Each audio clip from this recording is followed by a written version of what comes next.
Okay, let's unpack this. We're taking a deep dive today into some material that explores, well, a really fundamental force shaping human history information networks. Exactly. We're looking at how they connect us, Mm. how they define things like power, truth, order. And the huge shifts happening right now with, AI and these advanced computer networks. The sources we're drawing from are excerpts from Yuval Noah Harari's book, Nexus. And it really lays out this perspective that information flow isn't just like background noise to history. Right, it's presented as a central engine driving things. Yeah, from ancient systems built on myths and religious texts, all the way up to the, well, incredibly complex algorithmic systems we're seeing emerge today. So our mission here is to guide you through the author's perspective on this, pulling out the key insights, almost like navigating the big arguments in the material. It's really about understanding how information does more than just reflect reality. It actually participates in creating it, shaping it. Precisely. Think of this as your shortcut to getting a solid handle on this particular viewpoint about information's role across time. Okay, let's dive in then. Let's do it. So, starting with the foundations. The material right away challenges a pretty common idea we might have about power. Hmm. We often think it's about individual initiative, maybe overcoming personal flaws like the Phaethon myth, crashing the sun chariot, or Goethe's Sorcerer's Apprentice losing control. Right, the lone figure struggling.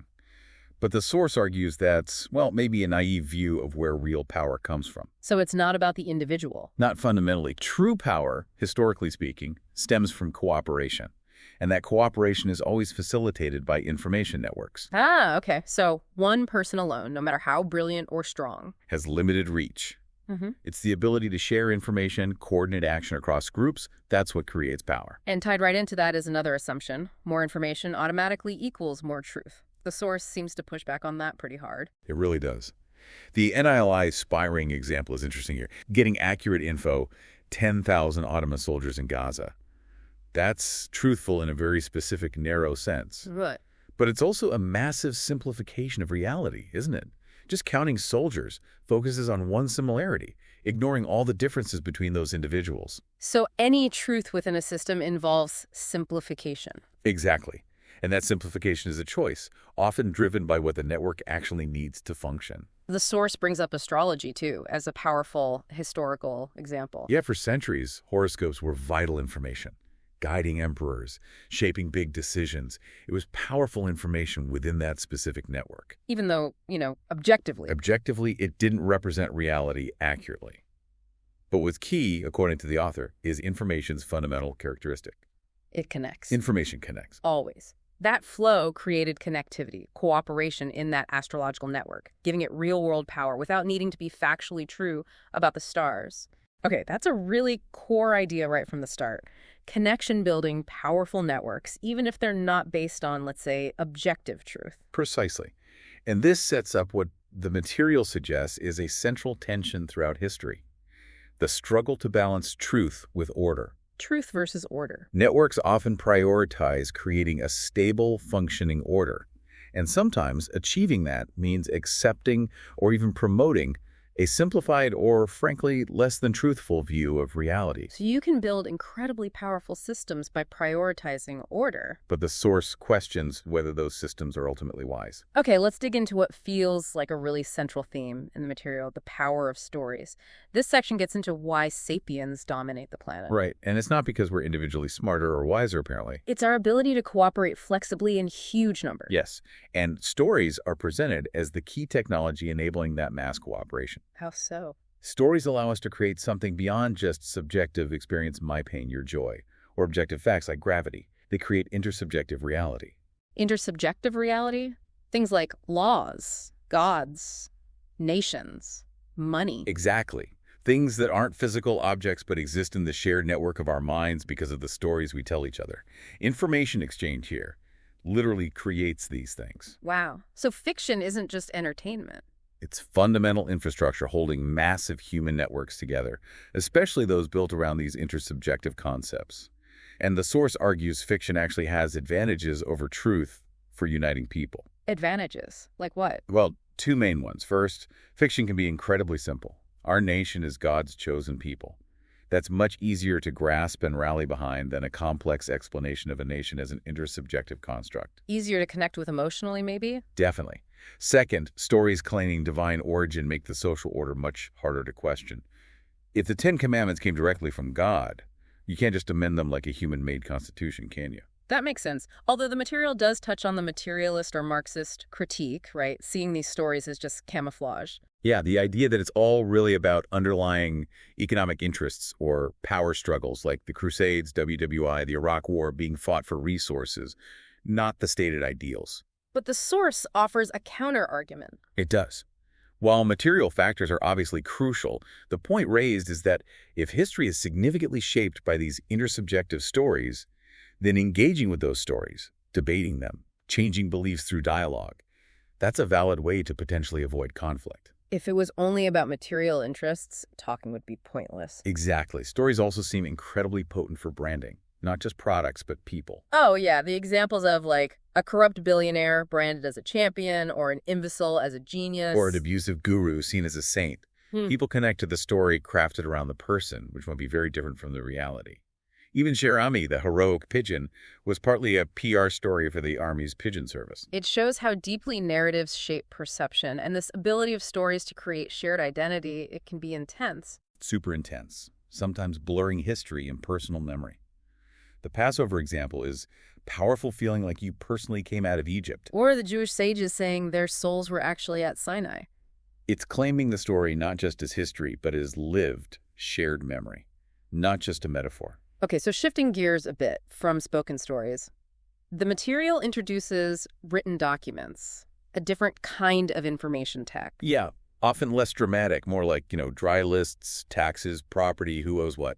But these documents, even with errors like that tablet tally, they were revolutionary. Absolutely. They enabled new realities.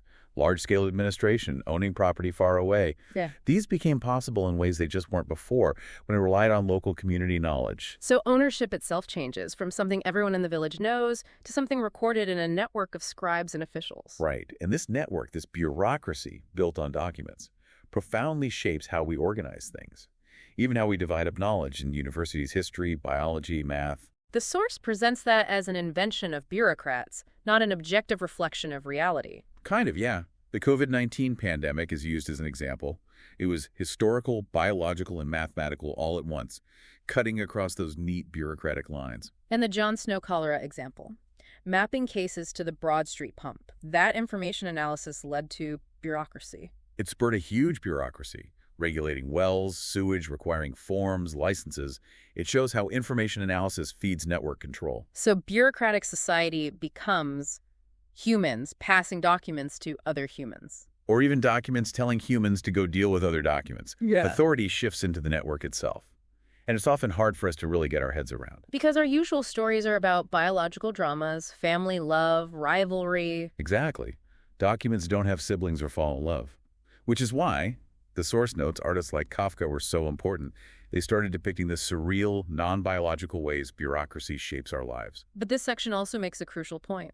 These powerful networks, like bureaucracy, can do immense good. Like curbing the cholera epidemic. But also immense harm. Like facilitating the Romanian Jewish census. Yeah. Used for persecution.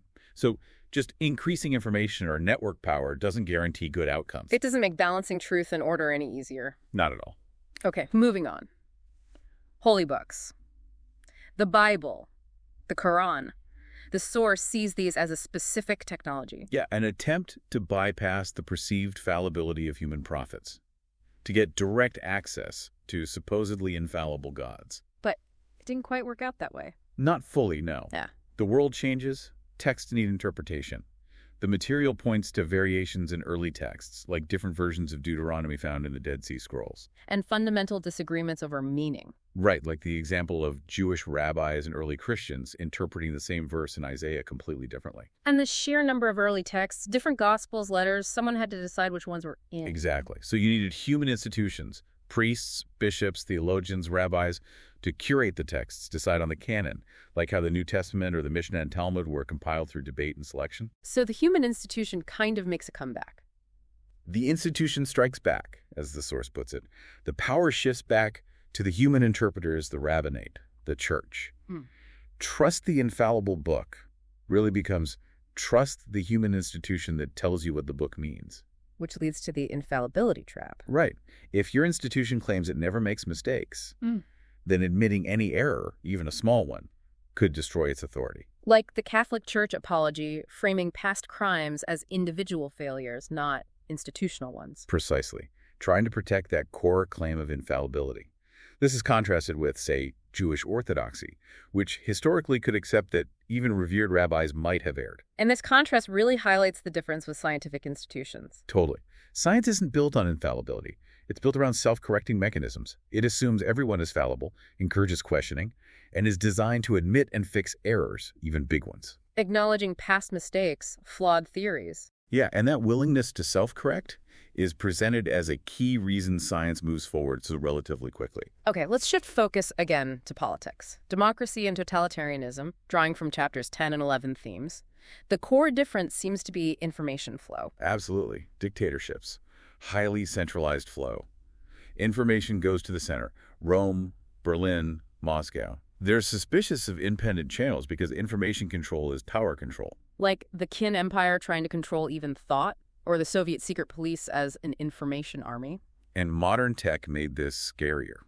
Stalin's regime used telegraphs, trains, bureaucracy for unprecedented surveillance and terror, like the Kulak liquidations. But a key weakness mentioned is subordinates hiding bad news out of fear. Leading to huge errors like Stalin's mistakes early in World War II. Right.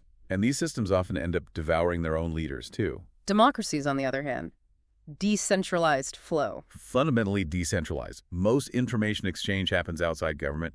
Individuals, businesses, communities make decisions based on their own info. Autonomy is the goal. And the source links this to scale and technology. Ancient democracy was only possible in small cities like Athens. Because you needed to be within earshot. Know the local issues intimately. No tech for mass conversation across big areas. As empires grew, that Athenian style faded. Rome's republic couldn't sustain its self-correction as it expanded. Leading to autocrats like Augustus, keeping the outward forms but centralizing the real power. So modern mass democracy needed new tech. Newspapers, telegraphs, radio, TV, fast transport. All allowed information and, crucially, conversation to happen across vast distances, like the expanding U.S. A free press, despite flaws, became a vital self-correcting mechanism. But those same technologies could be used by totalitarian regimes too. Exactly. They weaponized radio, film, bureaucracy for propaganda and control, a double-edged sword.